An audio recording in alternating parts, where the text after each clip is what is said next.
Have you ever tried to help and somehow it caused an argument? You meant well, your heart was right, your intention was pure, but somehow your spouse had something completely different and tension rose where you were trying to make peace. It happens in every marriage, but it happens even more in ministry homes where stress is very high, expectations are heavy, and emotions can be very fragile. So today, let's talk about why good intentions still hurt and how to avoid those unnecessary conflicts. Why good intentions misfire. Most conflicts in marriage are not because someone wants to do wrong. Many times it is because a good intention was delivered in the wrong tone or at the wrong time or in the wrong way. So let's look at 3 big reasons why this happens. 1. Your intention doesn't match what they had. You intended help, they had criticism.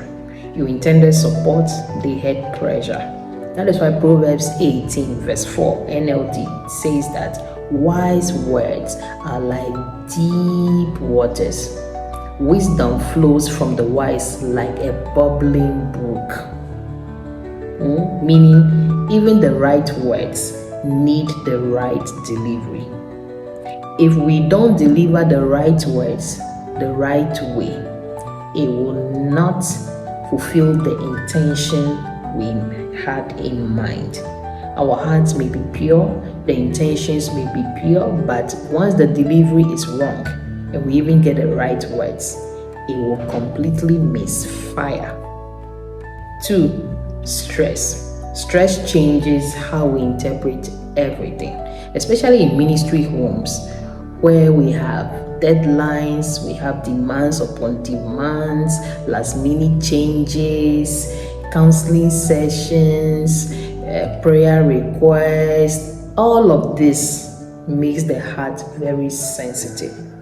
So a gentle suggestion to your spouse when he or she is tired can feel like judgment.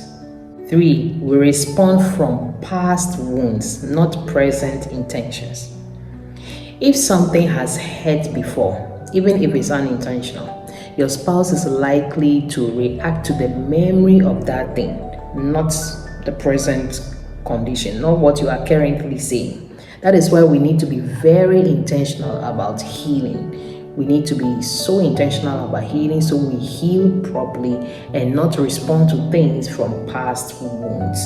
And it is very, very important that we take time to study each other and understand each other properly.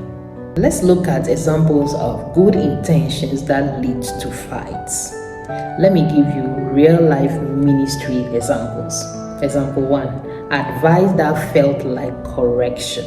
So probably they finished preaching or finished counseling somebody, and between the two of you privately, not that you're even saying it in front of anybody, privately, just the two of you, and you probably said something like, next time maybe try saying it this way. That really sounds cool, but what they heard was, you embarrassed me. That's what they heard. That's why it is turning into a fight. But what you meant was, I want to help you succeed, isn't it? You wanted to help them succeed. That is why you said it. But what they were hearing was, you embarrassed me. Like you couldn't do this thing properly. Why were you saying that? And you probably felt embarrassed. That's what they are hearing. That's why it's turning into a conflict. Example 2. I was only trying to remind you. You meant I don't want you stressed. But what they heard was, you think I can't handle things. Does that sound familiar? If that sounds familiar, just type in the comment for me. Very familiar. Example 3, helping without being asked. asked. That is why I always say, please, unless there is a clear discussion on what you should help with, do not go helping without being asked. What you meant was, let me lighten your burden or your load. Is that not the case? Yes, but what they heard was, you think I am not doing enough, or you think I cannot handle things. You think I am incapable of doing it. That is what they are hearing. That is why it is causing a lot of friction. See, these misunderstandings are common, but they are very avoidable. If this message is helping you, please drop a comment for me, like it, share it, and let others get blessed as well. Section 3, the communication fix. Let's look at how to stop good intentions from turning into conflicts. Number 1, say your intention first. Say your intention first. Before you go giving advice or rendering your support, clarify the heart behind it. Clarify the heart behind it. You can say something like, please, no, I am not criticizing. I'm just trying to help.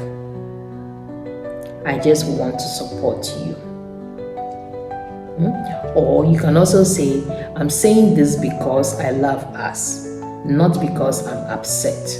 So clarifying the heart behind what you are about to say opens their heart to you to be able to receive the message. 2, ask before offering help. This one saves marriages. If you are being told something and you are not sure, it is best to ask, do you want my thoughts on this, or would you like me to just listen? This question alone has prevented thousands of arguments. Trust you me. 3, choose the right timing. Not everything is urgent. Not everything is urgent. Not every correction has to be done after a long church service, a tiring day, or a late night trip, or right after a long trip away from home. No, that is not the time to bring up any corrections. You see, Ecclesiastes chapter 3 verse 1, and I read the NIV version. It says that there is a time for everything. Yeah, there is a time for everything and a season for every activity under the heavens. Good intentions delivered at the wrong time can still create pain. I repeat, good intentions delivered at the wrong time can still create pain. So we need to be very careful. We need to get the timing right. 4, validate before explaining. Validate before explaining. Start with understanding. So when you are being told something, say something like, all right, okay, I hear you. Or you can also say, I see why that hurt. You can also say, I get where you are coming from. I get your point. Oh, I see. All right. When we do that, validation, it makes any advice easier to receive. It makes any advice easier to receive because your spouse immediately feels that, oh, I've been understood. So they open up and they are able to receive what you have to say. Most of the time, what we have to say is not being received. I'm not saying all the time, but most of the time, it's not being received because we do not validate before explaining. When you are the one hurt by their good intention, maybe they meant well, but it still hurt you deeply. Here's what I want you to do. 1, acknowledge the intention. Acknowledge their intention. 2, honor the heart behind it. Honor the heart behind it. 3, express the impact gently. Emphasis on gently, not harshly. Express the impact gently. So say, I know you were trying to help.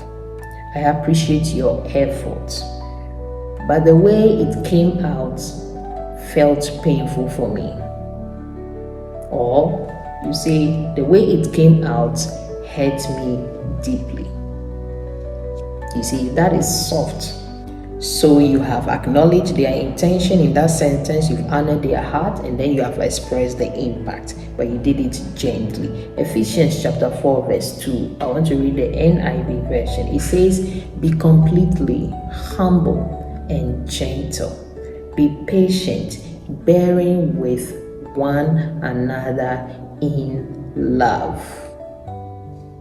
If we don't put the fruit of the Spirit into practice in these moments, we are going to scatter everything. See, patience is what softens our communication. When we are patient, our communication becomes soft. When we are gentle, it reduces defensiveness. It's our gentleness that reduces the defensiveness. And then humility opens the heart. But if you go in pride, being boastful, yes, I'm the man of the house, or you go like, look, I want to tell you, I'm the only one who can tell you this, all of that, it will not be received. So we need to stop all those things. We need to bring to bear the fruits of the Holy Spirit in relating with one another. Marriage is full of good hearts, but sometimes our communication skills are not so good. So it brings about all kinds of friction that can be avoided. That is why I created my course, Effective Communication in Marriage for Christian Couples in Ministry. If you want to avoid unnecessary conflicts, if you want to feel deeply connected again, and if you want your communication to feel peaceful and not painful, this course will walk you into that transformation step by step. I also have a free Telegram community where I share real conversations, gentle reminders, and weekly insights that help us strengthen our communication, deepen our connection, and to serve God with joy. You don't want to walk this journey alone. The journey of marriage and ministry is very, very dynamic. You'll find all the links in the description. If this video has been a blessing to you, I want you to like it, drop a comment, let me know how it has impacted you, and please share it so other couples in ministry can get blessed as well. And don't forget to subscribe if you haven't done so already, so that we can reach more people with this good news. God bless you, and remember, you are not alone.